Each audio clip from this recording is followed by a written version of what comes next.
There is a question I think millions of people are going to be forced to answer over the coming years. You know, it's not what I'm going to do for work. It's going to be something much more deeper. Who am I when the world no longer needs me to do the things that made me feel useful? Because we are entering a period where machines, AI, are becoming so capable, doing extraordinary amounts of what humans being were trained to believe was their contribution to society. Administration, design, research, translation, analysis, customer service, programming, editing, organization, parts of accounting, even parts of medicine. Not everything disappears tomorrow, of course. That isn't the point. Is that something is now exposed. Because for generations we confused our economic function with our reason for being alive. You wake up, you commute, you produce, you answer messages, you make somebody's organization more efficient, you receive money, you consume something during the weekend to recover from what you did during the week. And somewhere inside this cycle, because look around you, we have more convenience than almost any civilization before us. And somehow, enormous number of people didn't have enough time to cook their own food, move their own body, sit quietly with themselves, raise their children consciously, to know their neighbors, to touch earth, or all those things that makes us what gives joy. This is fascinating. And today is just August 8. People call it the Lion Gate because it's the season of Leo. But we are entering to eclipse in those days. And I don't care whether you believe in the portal or magically eclipses, synastry of Mercury and Jupiter. What interests me is the symbolism. Because Leo asks an extraordinary, uncomfortable question. Where is your life's force? Not your resume, not your status, not how many people recognize you, not how many followers you have, not what institution validates you. Actually, what makes you feel alive? Alive! And there is another layer here. Because the South Node is moving through Leo for the next 18 months, the North Node in Aquarius. So I don't read this like, become more Leo or become more visible. I read it more in the opposite. We may be finishing an old version of Leo. The need to perform, to be validated, to become the center of the world, wherever you are, for your family, for your neighbor, for your country, to have somebody applaud us. This is a completely different story. I'm speaking about the network. Nodes connecting with nodes. This is the North Node of Aquarius. And the message in the sky with Pluto there. Humans becoming, connecting, and exchanging knowledge, food, skills, technology, land, healing, craft, protection, ideas, even presence. And perhaps this is one of the extraordinary paradoxes of AI, because the machine may become incredibly intelligent precisely when human beings are being forced to remember how to be human. Jupiter in Leo, who are you beyond the belief of your country, of your family? Maybe the future isn't about competing with machine, Because maybe the machine does more of the mechanical work so that we finally have to discover what we were trying to save all that time for. Because if technology gives you 5 extra hours a day and you still don't know what to do with yourself, you call it boredom. Technology didn't create emptiness, it exposed it. For most of modern history, there has been a very simple agreement between the individual and society. You become useful, and in exchange, society gives you a place. You study something, you learn a profession, you become an accountant, a designer, a secretary, a lawyer, a manager, programmer, who knows, driver, analyst. Very slowly, this profession becomes much more than something you do.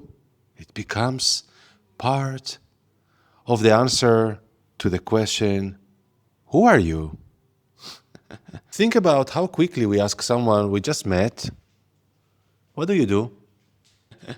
We are not asking, what fascinates you? What are you creating? What have you learned recently? What makes you feel alive? I wish. What are you becoming? No, no, no. What do you do? Because industrial society trained us to measure the human being through economic function. And now something very strange is happening because the machine is beginning to enter that function. The physical work, the labor humans used to do for years, we already accepted machines doing many of our work. A tractor replacing 20 workers in a field didn't create an existential crisis for the educated professional because he could always say, yes, I'm necessary, my intelligence is valuable. Then computers came and still we said, yes, but somebody needs to operate the computer. Then the internet came, automation came, and now artificial intelligence is beginning to touch the thing we believed was exclusively ours: language, ideas, analysis, design, planning, what? Organization, programming, even creativity. Suddenly, the question becomes, if a machine can produce in 30 seconds something that took you 6 hours before, or days, what exactly were those 6 hours worth? And more importantly, what were you worth without them? This is where I think people misunderstood the AI revolution, because everybody wants to discuss employment number, how many jobs disappear, how many new jobs are created, which profession is safe, which skill should I learn now?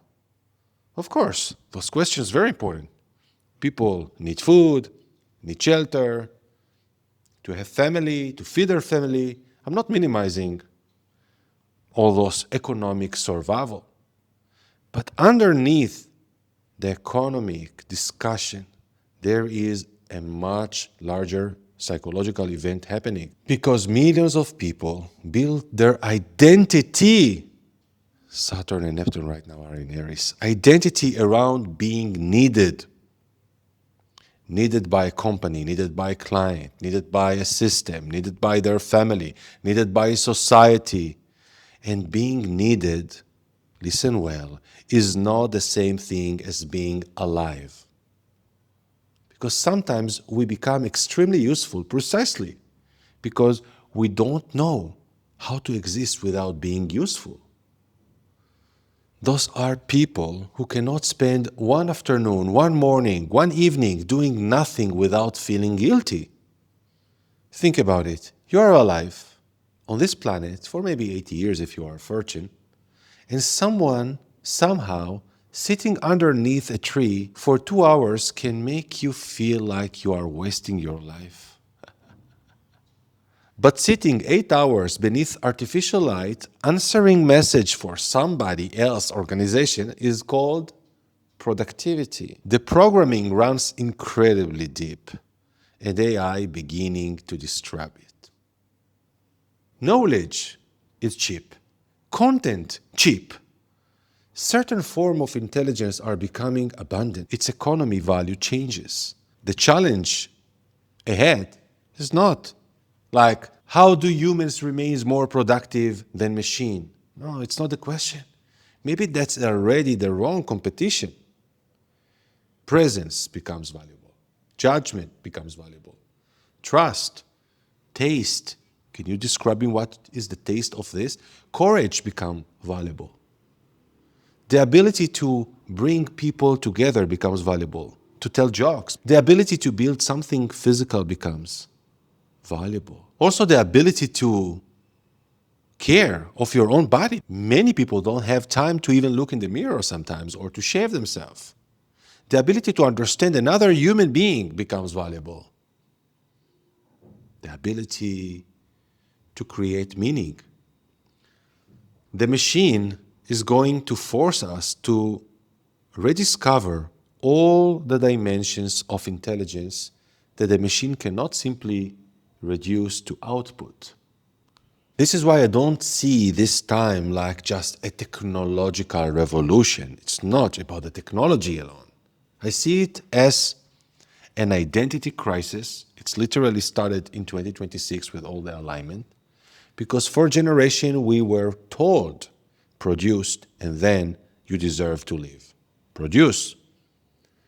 And the next era may ask very, very different thing. And I think it's much more difficult.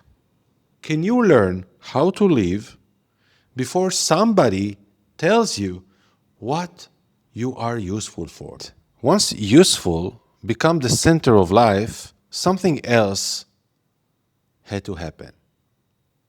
We had to create a reward systems, and modern society become very good, extremely good at selling us compensation.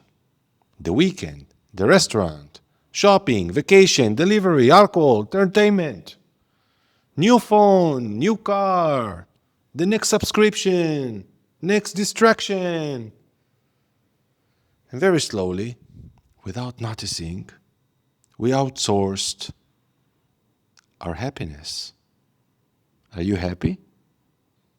Despite of all those pleasures? Because instead of building life that actually feels good to inhabit, we create kind of life that is constantly need to escape from, to the next place, to the next person. More access, but not necessarily more connection. More food, less relationship with food. More gyms, but less movement. More communication, less intimacy. More information, less wisdom. And there is where self-abandonment become almost normal. Sad. I hear people say, I don't have time to cook. I don't have time to train. I don't have time to sleep the 7 hours or to sleep properly at all. I don't have time to sit in the sun. I don't have sun. I don't have time to learn something new. I'm full with my job. I don't have time to take care of my body. I don't have good lamps. This is how the system was designed to feel normal. You're supposed to give your best hours to production. Then use whatever energy remains to recover, and then spend money on things that make the recovery feel like life. That is what I mean when I say we confuse consumption with happiness, because happiness is not the same as stimulation, and joy is not the same as reward. Real joy can be very simple, extremely simple. Cooking your food, training and feeling your body become stronger, walking without rushing somewhere, sitting with somebody you actually enjoy, building something with your hands, learning because you are curious, not because a certificate requires that. Having enough silence to hear your own thought. Having enough space to discover what you desire. Before any algorithm tells you what to desire. You. That kind of life, surprisingly difficult to sell. Because many of the things that makes a human being deeply well are not expensive. And many cases, they are almost free. So we created another definition of success: a bigger house, more status, more consumption, more visibility, money, and then, of course, more responsibility to maintain all of it. Who needs all this huge house, all those cars? Who needs all those stuff? This is something I had to understand in my own life. I realized at some point that I didn't want to become a Boeing 747. I didn't want an enormous machine around me that constantly requires fuel. I wanted to be more small drawn, light, mobile, able to change direction, able to move with very little energy. Because if your life requires an enormous amount of money just to remain operational, you are not necessarily rich, to my observation. You may simply have created a very expensive form of dependency, and this is the opposite of sovereignty. The mansion you have in Los Angeles, for me, is a burden. And this matters now because AI is beginning to challenge the old relationship between time and production. If technology eventually gives you back 2 hours, 4 hours, maybe even half of your working day, what are you going to do with it? Or you will finally begin rebuilding the human being that productivity forced you to abandon. Because I think this is the real opportunity, not to stop producing or reject money or romanticize poverty. No, it's not this. But to stop sacrificing the entire organism in order to maintain an economic identity. Take care of yourself. Use the machine for what machine is good at: repetition, calculation, administration, optimization, heavy lifting. And take back what belongs to you: your body, your attention, your curiosity, your relationship, your ability to create. A relationship with nature, a relationship with time, and maybe, very importantly, your capacity to feel joy without needing to buy it. It's crazy because civilization that does not know how to experience joy, but true joy, will be easy to control. Give it work, give it stress, give it distraction, give it consumption, and it will call that freedom. My vacation in Thailand, my vacation in Miami,